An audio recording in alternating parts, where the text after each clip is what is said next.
Bismillahirrahmanirrahim. Alhamdulillahirabbil alamin. Wassalatu wassalamu ala sayyidina Muhammadin asyrafil mursalin wa ala alihi wa sahbihi ajma'in. Subhanaka la ilma lana illa ma 'allamtana innaka antal alimul hakim. Tub 'alaina innaka antat tawwabur rahim. Taqabbal minna innaka antas samiul alim. Qala rabbi shrah li sadri wa yassir li amri wahlul 'uqdatam min lisani yafqahu qawli. Wa ta'allama wa ta'allama al fadada wal istifada wa tamassuka ala kitabillah wa sunnati rasulih wa du'a ila al huda wa dalala ala al khair ibtigha mardatihi wa qurbihi wa thawabihi subhanahu wa ta'ala. Qala al musannif rahimahullah ta'ala wa nafa'ana bihi wa bi 'ulamihi wa amadana bi asrari fid darain amin. Kita lanjutkan kajian fikih. Pada kesempatan kali ini kita masih membahas kitab Al-Miftah di Babin Nikah yang dikarang oleh Al-Habib Muhammad bin Salim bin Hafid bin Syekh Abu Bakar bin Salim. Kita masih membahas hal-hal yang penting yang berkaitan dengan menikah dan sebelum dilangsungkan acara pernikahan. Pada pembahasan sebelumnya kita sudah bahas bahwasanya orang sebelum menikah itu maka harus ditanyakan dulu hal-hal yang sangat penting.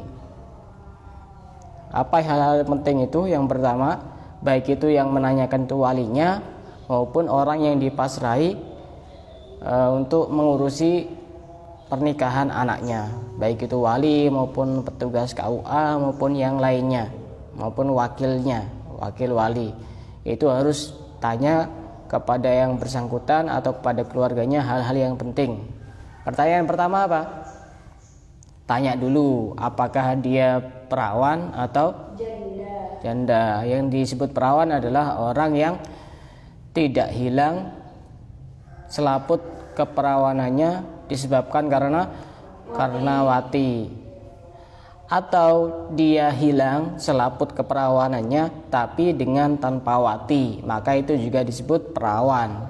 Seperti contoh karena jatuh atau karena haid yang terlalu banyak atau terlalu ekstrim misalnya, sampai akhirnya selaput keperawanannya hilang tapi masih disebut perawan. Nah, kemudian kalau janda itu apa pengertiannya? Janda adalah orang yang hilang selaput keperawanannya disebabkan karena wati, paham ya wati ya? Jima, disebabkan karena hubungan suami istri, baik dengan cara yang halal maupun dengan cara yang haram. Maka bisa jadi orang janda itu dia masih belum menikah tapi karena sudah hilang selaput keperawanannya dengan cara yang haram, maka dia bisa disebut janda. Apa pentingnya kita menanyakan apakah dia masih perawan atau janda? Karena hukumnya berbeda. Kalau perawan, maka orang tua dan kakeknya boleh menikahkan dia, boleh memaksa dia menikah walaupun sebelum balik, boleh. Kalau dia perawan, maka boleh orang tua atau kakeknya, yang lain tidak boleh. Hanya orang tua dan kakeknya. Wali kan kemarin banyak ya pembahasannya. Wali itu kan banyak. Ini hanya dua, orang tuanya, artinya ayahnya, bapaknya atau kakeknya. Boleh memaksa anaknya yang masih perawan walaupun belum balik, boleh memaksa anaknya untuk menikah, tapi dengan syarat. Kemarin itu syaratnya. Pertama harus sekufu. Apa sekufu itu? Sepadan, selevel. Yang menjadi pertimbangan sekufu itu nasabnya harus sama. Kemudian terbebas dari penyakit semisal gila, penyakit kusta, penyakit belang. Kemudian kemaluannya tidak terpotong, dia tidak impoten dan lain sebagainya. Maka jika seperti itu maka boleh. Kemudian yang laki-laki itu punya uang sebesar mahar misil. Tahu mahar misil?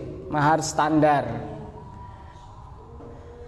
Kemudian antara calon suami dan calon istri tidak ada permusuhan baik secara dohir maupun secara batin.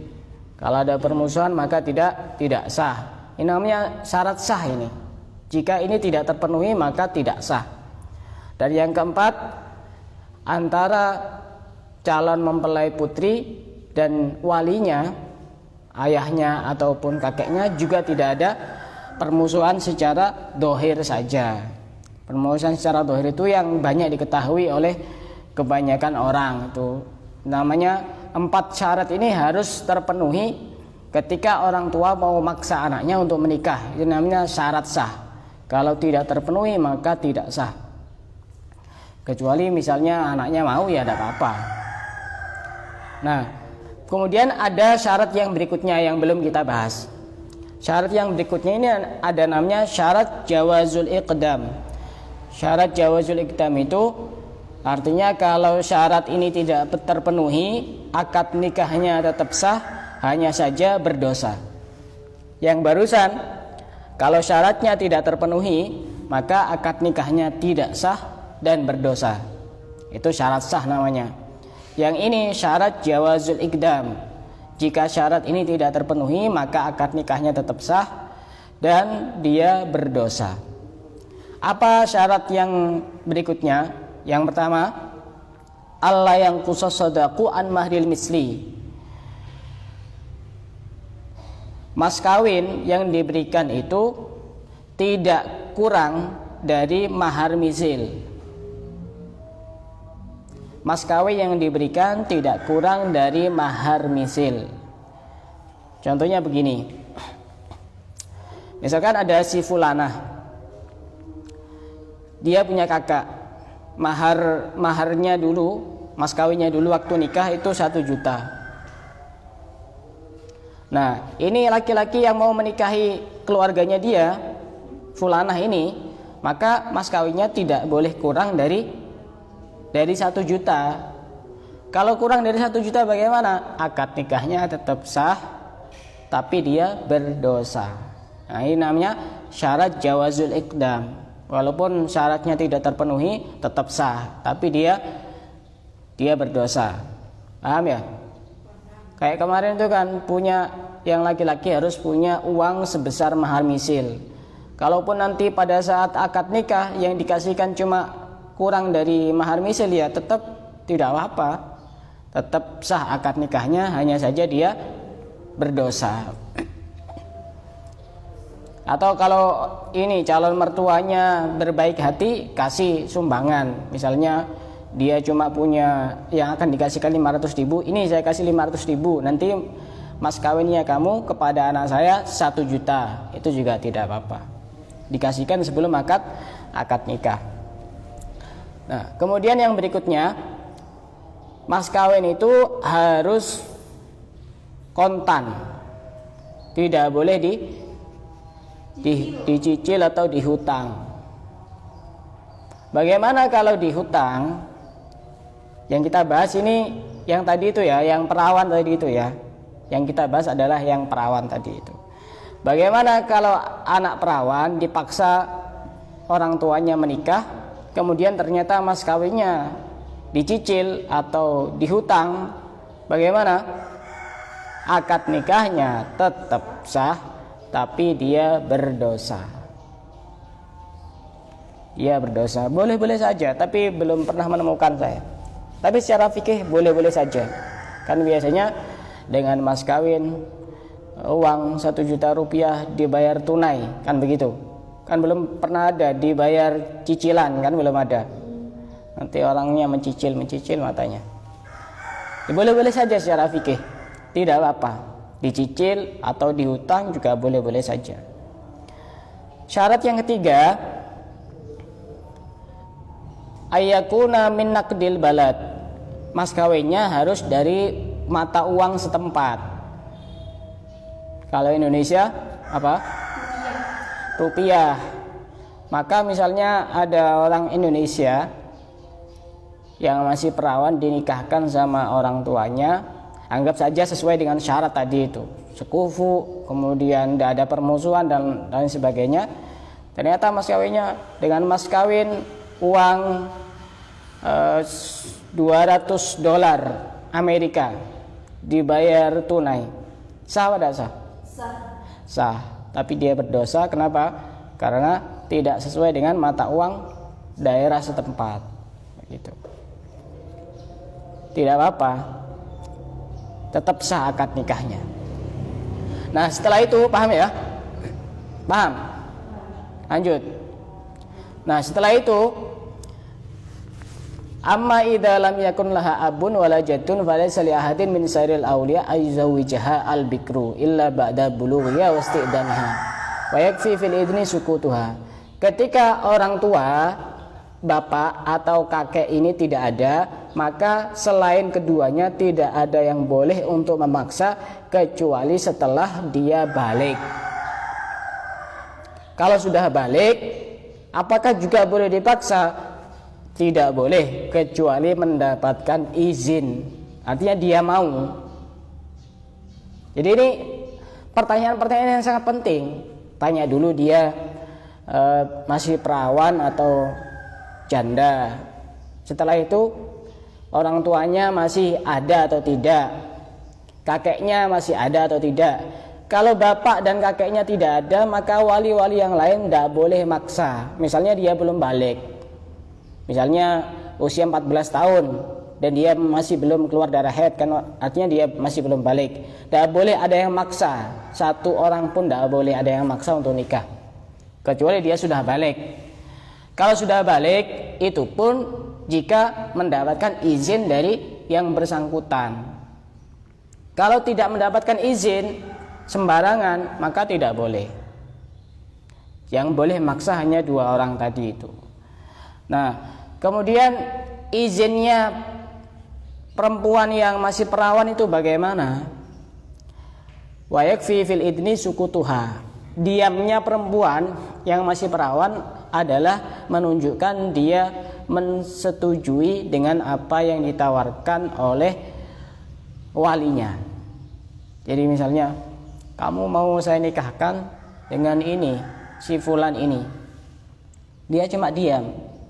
Diam itu berarti setuju. Iya.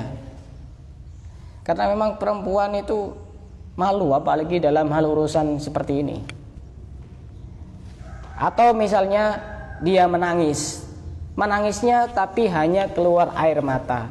Ini juga menunjukkan dia setuju secara fikih. Nah, bisa jadi karena memang dia itu nangis haru. Beda dengan tangisan yang menunjukkan bahwa dia itu menolak. Contohnya gimana? Tangisan yang biasanya kadang-kadang agak sesenggukan. Tapi ini tangisan yang hanya keluar air mata ini biasanya tanda-tanda bahwa dia mau. Tapi kalau sampai bersuara, sampai ngamuk-ngamuk, sampai histeris, itu biasanya tidak mau. Kalau dia sudah tidak ada orang tua, tidak ada ayah maupun kakeknya, tidak ada yang boleh maksa. Tapi kalau dia masih perawan, walaupun belum balik, mau nangis, mau kayak apa, orang tua boleh maksa. Ya. Orang tua boleh maksa. Jadi kalian ini boleh dipaksa orang tuanya untuk menikah. Yang penting memenuhi syarat gitu loh. Yang penting memenuhi syarat. Jadi harus tahu diri. Wa yustahabbu lil abi wal jaddi in kanat baligha isti'dzanuha. Nah, ketika masih punya orang tua, masih punya bapak atau kakek, maka disunnahkan untuk minta izin, mendapatkan izin dari anak yang bersangkutan ketika sudah balik. Kalau belum balik, tidak usah izin juga tidak apa-apa. Jadi menikah itu tidak, syaratnya tidak harus balik ya. Belum balik juga boleh nikah. Belum balik itu juga boleh nikah. Apalagi sudah balik. Tapi kalau sudah balik, disunnahkan untuk mendapatkan persetujuan, mendapatkan izin dari orang yang bersangkutan. Nah, selesai. Itu yang kita bahas adalah jika dia perawan. Bagaimana kalau dia janda? Wa in kanatil makhtubatu sayyiban falyas'alil aqidu aidan hal mata anha zawjuha aw talaqaha. Jandanya itu disebabkan karena apa? Cerainya itu disebabkan karena apa? Apakah jandanya itu disebabkan karena ditinggal mati oleh suaminya, ataukah dicerai sama suaminya? Nanti hukumnya beda. Ini kalau orang hati-hati dalam hal masalah hukum, semuanya ditanya. Ada wali murid misalnya datang kepada salah seorang Ustadz minta tolong, ini sebulan lagi anak saya mau nikah, nanti yang menikahkan panjenengan yang menikahkan. Tanya dulu anaknya masih perawan atau tidak, tapi jelaskan biar tidak tersinggung. Loh, kok masih tanya perawan apa tidak? Oh, anak saya belum menikah. Ya jelaskan definisinya biar tidak tersinggung, karena nanti ada hukum-hukum yang berkaitan di dalamnya. Oh masih perawan, oh begini, kalau masih perawan boleh maksa dengan ketentuan syarat-syaratnya seperti ini. Oh ternyata anak saya sudah menikah, dia janda. Nah, sekarang dia jandanya itu karena ditinggal mati oleh suaminya ataukah diceraikan oleh suaminya? Kalau misalnya jawabannya ini suaminya sudah meninggal kecelakaan karena kaget nikah sama dia. Misalnya, fa in kana mata'anha falyas'al an waqti mautihi liyu'lama inqidha'u iddatiha. Kalau misalnya ditinggal mati oleh suaminya, tanya kapan matinya. Ini penting ini. Kira-kira hubungannya dengan apa? Iddahnya. Jangan-jangan matinya baru 7 hari kemarin. Baru 7 hari yang kemarin itu. Karena sudah ada sabar, keburu-buru pengen mendapatkan yang baru misalnya. Kan nanti bisa jadi ustadznya ini dijadikan korban nanti. Menjadikan ustadznya ini berbuat dosa karena melakukan kesalahan besar, menikahkan sebelum waktunya. Kan begitu. Tanya dulu meninggalnya kapan. Oh meninggalnya setahun yang lalu. Ya kemungkinan kan sudah selesai. Tidak usah tanya kalau setahun yang lalu itu. Masa ada iddah sampai setahun? Kan tidak ada ya. Nah, kemudian setelah itu li'anna iddatal wafah tanqadi biwad'il hamli in kanat hamilan. Karena orang yang ditinggal mati oleh suaminya itu iddahnya kan beda-beda. Ditinggal mati oleh suaminya, dia sedang hamil atau tidak? Kalau sedang hamil berarti iddahnya sampai melahirkan. Oh sekarang sedang hamil Ustadz. Oh jangan nikah, hamil kok nikah. Tidak boleh.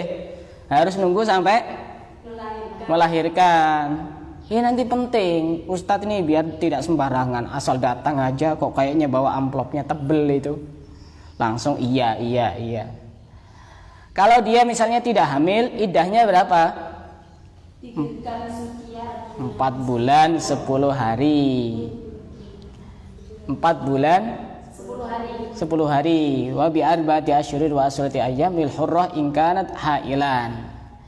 Wa bi syahraini wa khamsati ayyam lil amah. Kalau dia budak, maka iddahnya adalah 2 bulan 5 hari. 2 bulan 5 hari. Oh begitu. Jadi nanti orang yang akan mengurusi urusan pernikahan ini tidak sembarangan, karena ada hukum-hukum yang terkait di dalamnya. Kalau misalnya ditanya, ini mau nikah, dia masih perawan atau janda? Dia sudah janda. Jandanya kenapa? Karena dicerai sama suaminya. Harus tanya dulu, jangan langsung percaya. Wa in kana zawju talaqaha fayandur siqatat talaq wa yabhasu tamamal bahsi an sihhatihi wa nufudihi wa huwa khul'iyun aw raj'iyun. Tanya dulu bagaimana cara mentalaknya, cara menceraikannya. Khawatir dia memahami bahwa saya sudah diceraikan, ternyata dalam pembahasan fikih masih belum. Contohnya gimana? Kemarin beberapa hari yang lalu suami saya bilang, ya sudah kamu pulang saja ke rumah orang tua kamu. Nah ini namanya sigot tolak kinayah namanya. Harus ditanyakan dulu kepada yang bersangkutan, itu niatnya pulang biasa atau memang niatnya menceraikan. Kalau niatnya tidak menceraikan maka tidak jatuh talak. Kan begitu. Kalau bilangnya seperti itu, dikembalikan kepada niatnya. Kalau sighah talaknya itu kinayah, sindiran. Tapi kalau yang terang-terangan, saya ceraikan kamu, enggak usah tanya niatnya. Enggak usah tanya niatnya. Walaupun niatnya main-main, tetap jatuh talak. Hati-hati. Suami itu harus hati-hati mengucapkan kata-kata talak, walaupun bergurau, walaupun bercanda, tetap jatuh. Harus jatuh itu, jatuh talak itu. Nah, itu harus ditanya dulu gimana apa sighah talaknya. Paham ya sighah talak ya?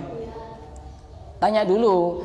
Terus apakah ini talak raj'i atau talak bain? Kalau talak raj'i kan berarti statusnya masih menjadi istri orang. Jadi tidak boleh si ustadz ini menikahkan dia dengan lelaki lain karena masih bisa rujuk gitu. Kemudian tanya juga apakah sudah didukhul oleh suaminya atau belum. Tahu didukhul? Ya, dijima. Sudah dijima oleh suaminya atau belum? Karena ini nanti berbeda hukumnya.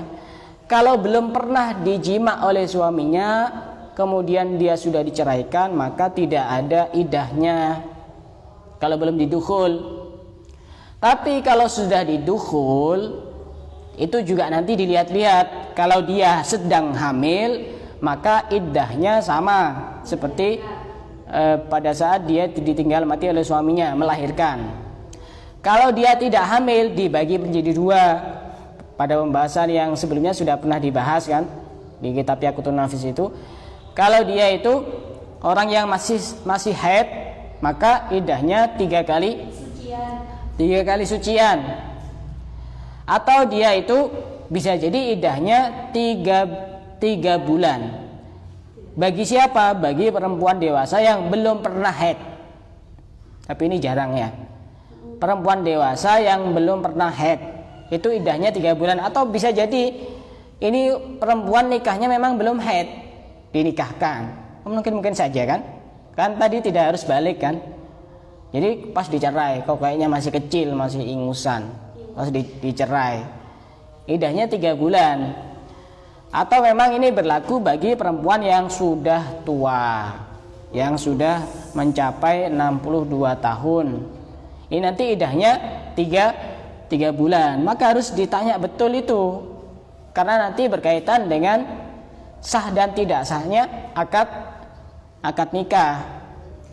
Wa idza dakhala biha falyasan al iddatiha. Kalau dia menjawab saya pernah didukhul, maka iddahnya juga nanti dijelaskan. Wal hiya min dawatil aqra am min dawatil ashhur. Kesimpulannya, wabil jumlah fala yanbaghi lahu mubasyaratul aqdi hatta yatahaqqaqa khuluha anin nikahi wal iddati wasailil mawani.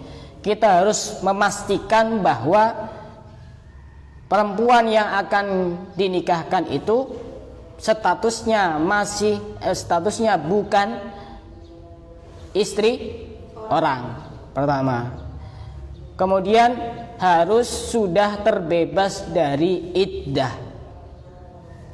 Harus sudah terbebas dari iddah. Kalau masih dalam masa iddah, maka tidak boleh untuk dinikahkan. Tidak boleh. Wa yushtaratu li sihhati nikahi thayyib. Kalau yang dinikahkan adalah janda, syaratnya apa? Syarat sahnya harus balik kalau janda itu. Tidak boleh menikahkan janda yang masih belum balik. Apakah mungkin? Mungkin saja. Jadi dia dinikahkan itu mungkin usia 8 tahun. Usia pernikahannya cuma 1 tahun.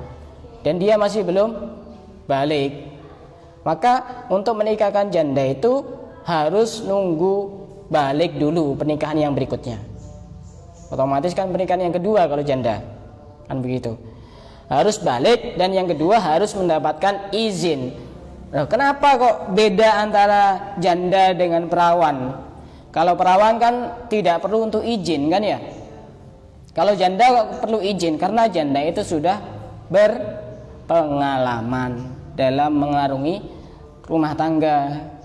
Tapi kalau perawan kan tidak pernah. Jadi kalau perawan itu walaupun tanpa izin boleh, walaupun sebelum balik boleh, tapi dengan memenuhi syarat-syaratnya yang telah disebutkan. Dan izinnya janda itu tidak cukup diam, harus ngomong. Beda dengan perawan. Kalau perawan cukup diam boleh. Jadi misalnya ada mbak janda begitu, ditanya, ini kamu mau nikah lagi apa enggak? Ini kayaknya ada laki-laki soleh yang baik gitu. Cuma diam saja. Tidak bisa orang tua untuk menikahkan anaknya. Harus ngomong secara lisan.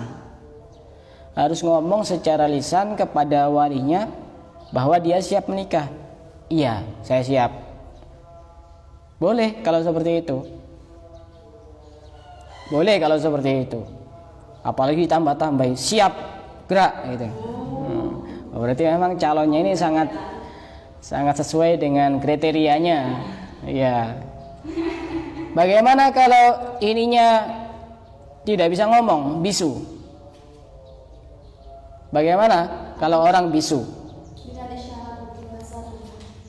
Kalau orang bisu itu wal khorsau idnuha isyaratuhal mufhimah, yaitu dengan isyarat yang bisa memahamkan atau dengan tulisan. Misalnya yang janda itu dia itu bisu, gimana? Kamu mau saya nikahkan dengan seorang laki-laki namanya ini Ahmad. Jadi misalnya. Oh, berarti tanda setuju kan? Setuju apa enggak kalau kayak gini? Setuju. Kalau kayak gini kan enggak. Kalau dalam ini YouTube itu kan kalau kayak gini kan dislike kan? Tanda tidak suka. Kalau seperti ini setuju. Apalagi sampai 2 jempol seperti ini. Ini tanda setuju.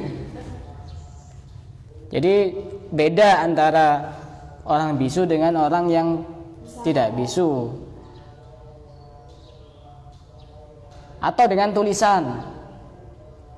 Dia suruh japri, setuju apa enggak? Japri. Kan bisa orang bisu kan bisa jadi bisa nulis kan? Setuju, pas dikasih tanda jempol begini. Ya boleh saja jika memang dia bisu. Wa in kana aban au jaddan, walaupun yang menikahkan itu adalah ayahnya maupun kakeknya, maka tetap wajib minta izin kepada anaknya jika anaknya statusnya apa? Jika anaknya statusnya apa? Janda. Kalau perawan tidak usah izin. Tapi orang tua harus tahu diri. Makanya kalian juga harus tahu diri. Nanti nikahnya itu bagaimana. Tapi ini yang pasti kalian semuanya masih perawan. Dan nanti orang tua itu juga punya hak-hak yang harus dia lakukan. Dan anak ini juga bisa untuk mempertimbangkan dengan apa yang sudah dilakukan oleh orang tuanya. Dari sini ada yang mau bertanya? Iya. Kinayah apa enggak seandainya seorang laki-laki ketika ditanya sama orang lain, kamu sudah punya istri, saya tidak punya istri. Biasanya kebanyakan itu termasuk bisa jatuh talak. Apakah kamu punya istri? Tidak punya. Nah, talak itu kan dia harus berhadapan dengan itunya, dengan istrinya. Kalau itu kan beda lagi kasusnya. Talak itu kan dia harus berhadapan dengan istrinya, ngomong kepada istrinya. Itu kan bukan ngomong kepada istrinya itu. Ya beda. Jika memang nanti dia kalau ngomong seperti itu pastinya dia sudah banyak mengucapkan hal-hal yang berbau talak pastinya nanti kepada istrinya itu. Apa termasuk kinayah? Nah, saya kan sudah bilang talak itu berhubungan dengan ngomong langsung kepada istrinya. Kan tidak ngomong sama istrinya itu. Ditanya sama orang. Ada yang lain yang mau tanya?